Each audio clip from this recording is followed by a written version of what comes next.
I'm Ryan O'Dowd, and you're listening to Ryan's Audiobooks on the Issues Magazine YouTube channel. Today we continue with section 411 of The Omega Seed by Paolo Soleri. We begin Book 4, Relative Poverty and Frugality. Synopsis. There is a feeling that frugality is a graying of existence, a retreat, a renunciation. On the contrary, frugality is the opposite of mediocrity, which is, by definition, wasting life. The truly frugal is the truly integrative and essentializing. Frugality ultimately shows the physical universe to be the mediocre universe, and takes as its imperative that life goes and multiplies throughout the cosmos, and does transfigure it. The attempt of this essay is to show relative poverty, not as an expedient toward a certain goal, but as the brick and mortar for the construction of a condition of equity and transcendence through a lean ecological theological congruence. The subject of frugality rises from the observation that ignorance is the lock on the door that needs opening. Since no one ever ceases to be ignorant, the presumption of knowing the right key is per se fraught with danger. Be that as it may, one can identify two sources of ignorance. Ignorance for lack of experimental processes, and ignorance from the inability to profit from experiential processes. Every process is experiential, but the experience does not necessarily identify with the subject matter. In reading about Victoria Falls, one experiences, quote-unquote, the experience of the writer, not Victoria Falls. The first case of ignorance is part of the existential context of youth. The second is part of the more or less limited sensitivity of all age groups.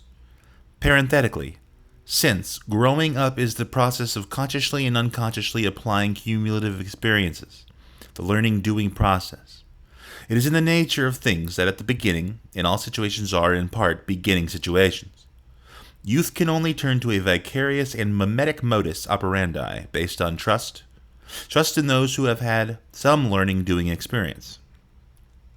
Watch the little sister acting out her elder sister, the sons and daughters playing grown-ups. For most of what we do, this modus operandi does not change throughout life. Only in what we specialize in do we transfer some of this trust from others to ourselves. Ignorance is the lock on the door to frugality, not so much for the poor who cannot do better, but for the person who has opted for it intentionally. This person must know viscerally the rationale for the choice, since not to know is to be ignorant of the issue and consequently blind to the condition of man. To put it bluntly, frugality must come from synthesis, not from ignorance or quiescence or weakness. Synthesis is a conclusive action in the process of discrimination and elimination by which a few essentials are established as the moorings for one's existence. It is a divesting of the physical and physical self, as much as it is an encompassing of both within one's own specificity, so that the garment of frugality can mold itself more intimately to both the tangible and the intangible self. If it were otherwise, if indigence, for instance, were to be the context of frugality, then one would but stand as a synopsis of the least human of the human condition, the condition of wretchedness where the mind cannot work since the body is dying. The body is dying when somatic man is ignored on the poor assumption that once the flesh is fed with the right protein, one can forthwith turn on the psyche, anchored to it. The intent of relative poverty is not to suffer and do penance for the sins of man, or specifically for the sins of avarice, gluttony, and covetousness. It is instead to glorify life through the lean, conscious exercise of one's energies in the face of odds which, when understood, cannot but show themselves as overwhelming. It is, at its best, a performance saturated with the tragic sense of life itself, a sense full of seminal particles, a sense that can give reason and scope to sufferance, that immense towering ogre of all history, drowned in cruelty but also suffused with beauty. To perform in the tragic sense of life is not, one must be clear, a morose and bleak prospect. It is a conscious development of the self along a path littered with things that must be ignored, a path irksome with the unexpected, the mystifying, the barbaric, the blasphemous, the malicious. With all of that, and in spite of all of that, one's spirit can construct a not-so-ephemeral counter-reality, the intent of which is grace and deliverance, a deliverance that is future-oriented, a creation constructed on the warp of the unknown, which gives an oracular, demonic tinge to its appeals.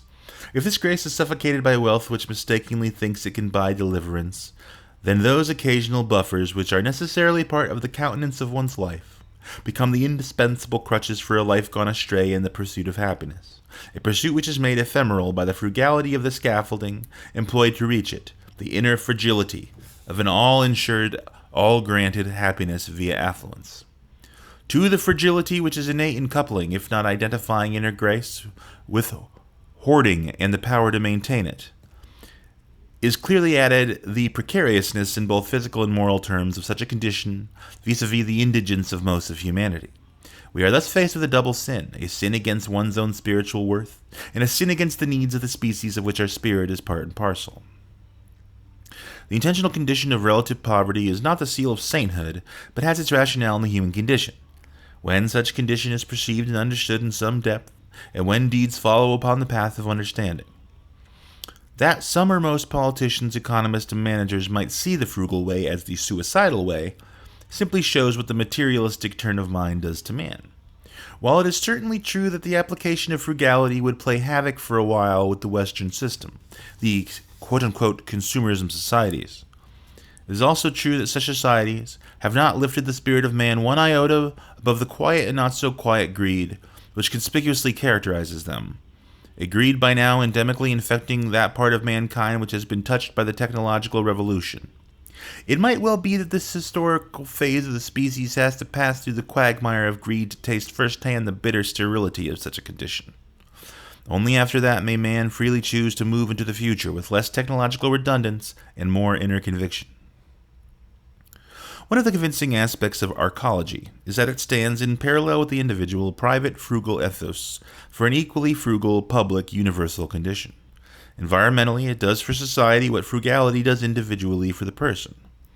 Naturally, the visitation of grace upon arcological frugal man is far from automatic, is that as a direct consequence of one's willful abdication of affluence opulence, the wealth of the earth is given a chance for more equitable distribution. A forced abdication of opulence would only mean that for the time being someone or some society is quarantined in the indigent station, that station where revolt and vendetta mount their pressure. If, on the other hand, abdication meant withdrawal from society and its productive cycles, applying the tenet that what I cannot get for myself I will not produce for anyone else, then one deprives man of those tools and those products which need to be produced so that the strength they bring to man can be equitably shared. One can hear the laughter of the bone-rattling indignation of a successful society looking at the picture of itself as the Good Samaritan, as if I were proposing some sort of mass philanthropy making the world into a limbo. I am really suggesting instead a civilization which, in a conscious lean exercise of its energies and knowledge, has fewer false gods to indulge in. To such an end, some steps seem necessary. 1. Free oneself from the hypocrisy of equality. 2. See and feel that the freedom to be equally mediocre is a sorry state. 3. Understand that mimesis and vicariousness are the indispensable ways by which the anguish of the species, its sufferance, can be contained within bearable boundaries when it cannot be transfigured into grace. Why do I think I am on target with these rather oblique statements? Willing or not, we are in the theological realm. In that reality where the individual is, for the sake of himself and his progeny, subordinated to something which is more than the sum of all components of life. Pierre Teilhard de Chardin, speaking of sufferance, compares mankind to a tree whose branches bear different loads and are in different health conditions. All branches are part of the tree's integrity. They all have part in its development. All branches, and specifically the weakest, partake of the glory of the tree. They partake of it, but they are not equally responsible for and expressive of it. If they were, one would suggest the following paradox. The pruning gardener god works on a pair of twin trees. On one he trims off the weak limbs, and on the other he cuts off the stronger limbs. Good sense would they say that the first tree has been well conditioned for further development in terms of inner structural design, and that the other tree has been maimed. Carry the analogy too far, and you play into the hands of the God's chosen people ethos. Yet to ignore the unevenness in the components of the system is to be blind, hypocritical, and perversely pious. For the human tree, the point is not whether to cut or not to cut the weak branches, but to acknowledge that the truly compassionate way is to see that the weak branches, which are making their contribution according to their strength, are vicariously joyful in the reflection and mimesis of what the stronger branches do for the tree. To stay a while longer with the analogy, but now defining the tree as a bearer of fruits indispensable to the betterment of man, and seeing man standing under the tree as short in stature if tall in hunger. Only a human pyramid will put the fruits within reach. The pyramid will go up according to physical laws and acrobatic skills. The most limber and best-conditioned individuals will have the joy of picking the fruits and will, for an instance, rejoice in the life current. They will then toss the fruits down to the less fortunate, the vicarious enjoyers. One of the assignments of civilization is, of course, the construction of scaffoldings, which will afford anyone the thrill of picking the fruits. But it will never happen that everyone will find the interest or the courage or perseverance to pick the fruits. For most, it will be a case of getting fed on a diluted version of the burning flame fruit. I must make clear that nowhere in the pyramid do I see the sign of mediocrity. I see only the signs of individual limitations. Leaving the analogies, one can look at societies and their histories. Men and women can equally or better equitably enjoy the reality they bring forth in the measure and terms which their inner worth can afford to them. We enjoy or suffer, which are the same, in the measure of the reflection of what we are in what we behold or do, not one iota more or less. We are instruments which can produce only those sounds made possible by the sophistication of our makeup. If it might seem unjust to say that a wired washtub cannot do for a violin concerto, since it is more fair to see all of us as violins, we might want to consider that, 1. We are not just passively instruments, but rather the active players of ourselves. Thence, what we play of ourselves we make ourselves into. And 2. As violins we might be well made or poorly made. The quality of the instrument is a genetic fact, as yet beyond our control. Consequently, the quality of the sound, if we so want to characterize it, will be a significant parameter of our performance. But the substance of the music is of our making and only of our making. Or is it? It is not so much of our making as it is of our choice. The Beethovens and the Debussys play music of their making on wired washtubs or on Stradivariuses. Stradivarii? The professional players choose from the repertory that which suits them to perform. Both the professional player and the listener vicariously enjoy, with the composer, the music he has made himself into, and by a process of mimesis, doing on our own what someone else has originally done, we even co-create or recreate fragments or figments of it. We are all pupils of someone who most of the time we do not know, and we do not need to know. Each of us is, in fact, the pupil of literally thousands of teachers, our fellow travelers on the journey from beginning to end, our contemporaries or our ancestors. In such a situation, the most damaging thing one could do to oneself, or that society could foster, would be to go after the emptiest of all music and sympathy for impiety. That is to seek mediocrity and to sanctify it with a consumer ethos, which maintains that the buyer can purchase only that which the producer makes, to which the producer retorts that the nature of the product is a direct result of the market demand. This is the most dangerous thing democracy has had to cope with, and in the Western world it has coped with it poorly.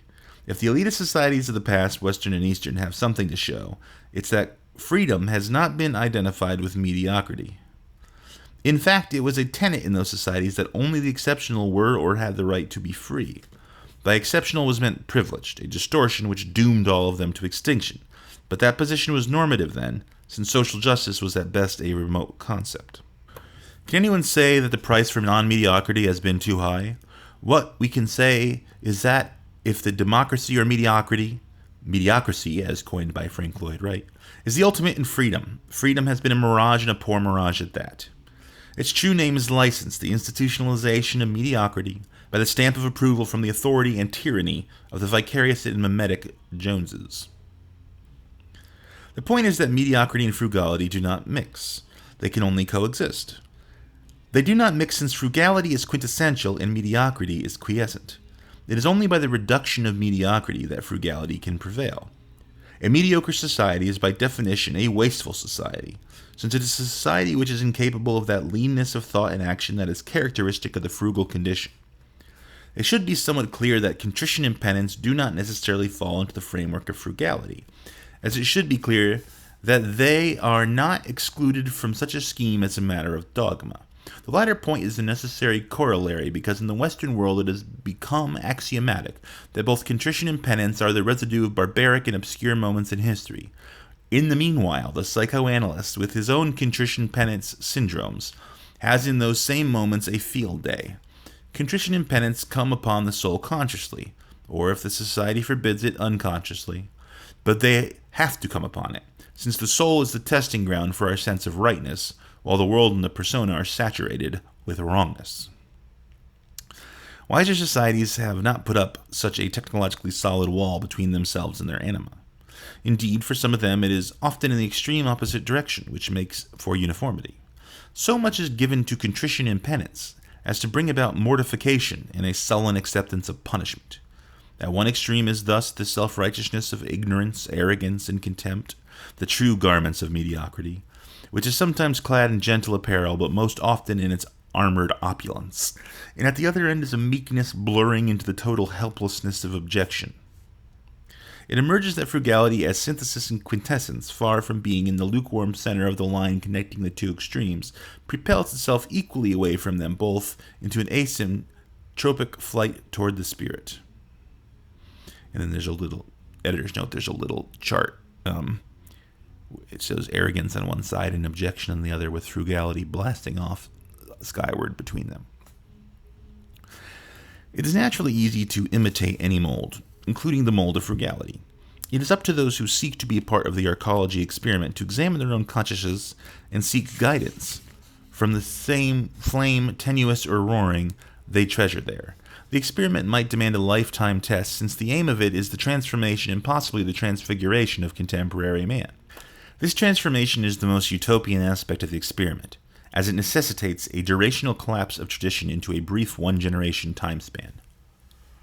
The establishment of a tradition is something that can hardly occur within a lapse of time as short as that. That notwithstanding, if we cannot approximate such a condition, we have a poor chance of succeeding. Another difficulty inherent in this proposition is that the goal of establishing a tradition is the least fashionable thing to propose in a time when the most popular slogan is "Set yourself free, break out of all traditions." The fact that the slogan is absurd does not make it less attractive. In fact, it is attractive because it is absurd, and the best way to be absurd is to abide by absurd slogans. It is indeed so attractive as to be propounded by the most established and absurd of all establishments, Madison Avenue. Purchase this or that and you will be in a, quote, original, unique among millions of identical uniques. But then, we would not be in what we are in if our aim was to sway dutifully to the tune of the day. A glance at the unfashionable position of Arcology and its fashionable opposite: frugality versus affluence, quality versus quantity, complexity versus elementarity, gathering versus scattering, containment versus diaspora, integration versus segregation, smallness versus gigantism, self-discipline versus license, religiosity versus materialism, technological reliance versus technological mysticism, contrast versus homogenization, authority versus power, cooperation versus confrontation, use versus ownership, longevity versus obsolescence, conservation versus ecological naught, substance versus sensationalism, self-reliance versus dependence, conviction versus pure loyalty, transcendence versus reductionism, humanism versus personalism, universalism versus nationalism. To return to the theological component, in my view, true religiousness states and bases its action on the belief that it is more probable that the whole of the universe will animate itself than it is probable that part of the universe which is animated will die. In view of the present as we know it, editor's note, I'm going to repeat that sentence because it's the summation of almost everything here and certainly the motive behind it. It is more probable that the whole of the universe will animate itself than it is probable that the part of the universe which is animated will die. That is the core of the theology here. And it is theological because it's not a certitude. It's something we have to carry out in a kind of faith and trust. To repeat it a third time for magic reasons, it is more probable that the whole of the universe will animate itself then it is probable that the part of the universe which is animated will die. Moving on. In view of the present as we know it, such a statement will appear as the emptiest of all boasts. It is, notwithstanding that, the only proposition which reduces evil to naught, since a fully animated universe signifies that the living has achieved that degree of pervasiveness and sacramentality which automatically precludes a parallel existence of non-life, that is to say, fate, evil as the absence of destiny. Thus fate has transubstantiated itself into destiny, has found a destination. At the end of such a journey, the laws of mass energy would have ended their reality, since the whole of mass energy would have transcended itself into logos. But then this transcendence is not a hypothesis or a future possibility, it is a daily occurrence. We, the humankind, our matter transcended into spirit, a spirit as yet raw, fragmented, dark, violent, and excess-prone. The utopia of sectarian religion is the assumption that such a condition existed once, quote, at the beginning was the Word, and that for unexplained, inexplicable reasons, such total plenitude had to be broken, imperfection as the offspring of perfection. Since this is an immense fall from grace, in fact an absurdity, the only true and possible, the causal entity for such a fall must always be singled out as the most damnable of all possible realities, Lucifer, the devil. Only the invention of the devil could begin to justify the invention and the existence of God, since those actions to God had to be the attributes of an evil spirit. But the devil cannot be a son of God gone mad. He can only be the son of a mad or impotent God. The devil is that bottomless bag where one can find an explanation for everything that faith cannot reflect upon its own God. If my theological ecological analysis is correct, the bag is even more capricious than the religious soul is capable of imagining. The bag is the universe in toto, from which must be subtracted the perfectible speck of nothingness we call the living. The devil made me do it means that what is bearing upon me outside and inside of myself is causing me not to be master of myself. I am a tiny god, while at the same time I am an immense turmoil of brutishness, spanning immense spaces for infinite times. Therefore the devil not only possesses me, I am not lost within it, but I am the devil, which was somewhere in the remote corner of itself a tiny speck of divinely speaking, shouting out my anguish. My relative sacredness is still the relative concreteness of a sigh in a cauldron full of boiling sulfur. Relativism says that even the maggot is holiness in the flesh, the paragon being not those living things upon which the maggot feeds, but rather that same matter which the maggot is minus the living flame which is the maggot's makeup. The maggot, therefore, is either sublime ecstasy of matter made flesh, or its dumb pile of isolated subatomic particles given to randomness. This is a measure of the anguish which Lucifer, the universal maggot, is prey to.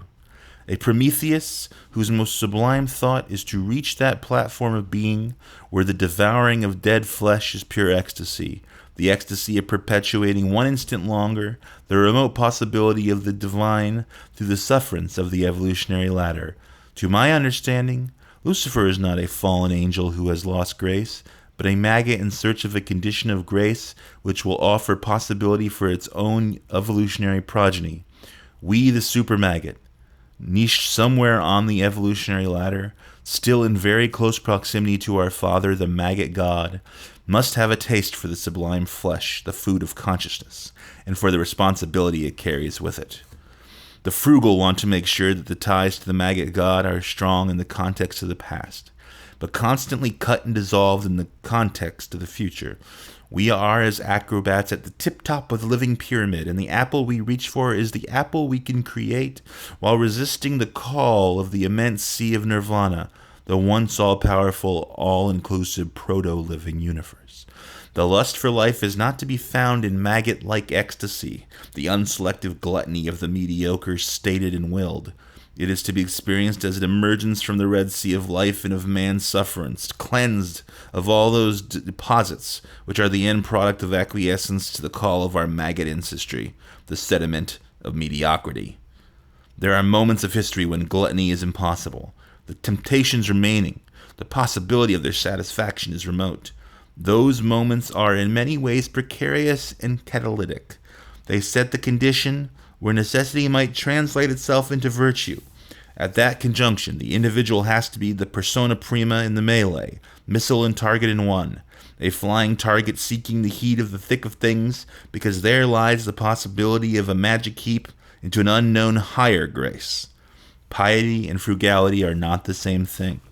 Piety has a ring of resignation to it which frugality cannot endorse, since the true anguish of life is that which hurls itself into indifference, ceding each speck of matter as if the present battle against unresponsiveness were the conclusive one.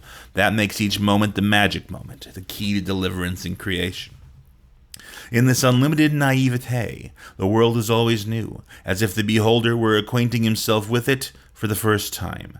That is the state of being for creation. The frugal is a state where the tragic sense of life, this acknowledged anguish, is the bread and wine for that hunger by which consciousness is possessed in its emergence.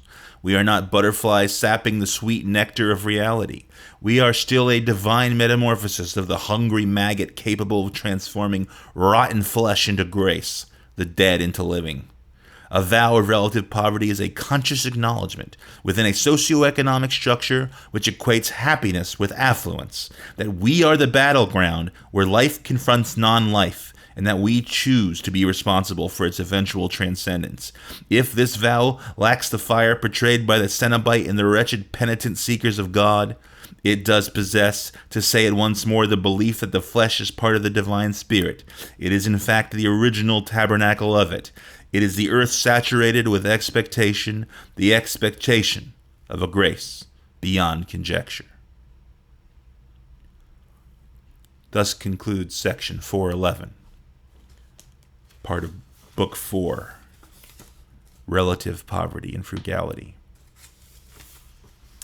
of The Omega Seed by Paolo Soleri. Tomorrow I continue with section 412, Arcology as Intent. I will see you there. Along.